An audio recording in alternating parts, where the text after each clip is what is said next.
Every night for 3 years, a father in a small town in Maharashtra would leave the front porch light on before he went to bed.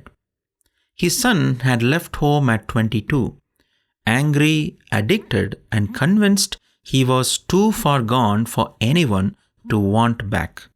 No calls, no letters, just silence and an empty chair at the dinner table every morning. Neighbors noticed the light.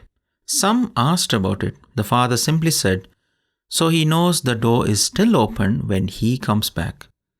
He never said if, always when. 3 years later, on a rainy Tuesday night, a broken young man with nothing left to his name walked down that familiar street and saw the light still on. He had nothing to offer, no cleaned up version of himself, just a hollow man, soaking wet, standing under a light that somehow still burned for him. He fell apart on the doorstep before he even knocked, and the door opened anyway. God has been that Father to you and me. While we were still far off, lost in our sin, our shame, our wandering, He did not wait. He ran. Scripture says, "But while he was still a long way off, his father saw him and was filled with compassion for him. He ran to his son, threw his arms around him and kissed him."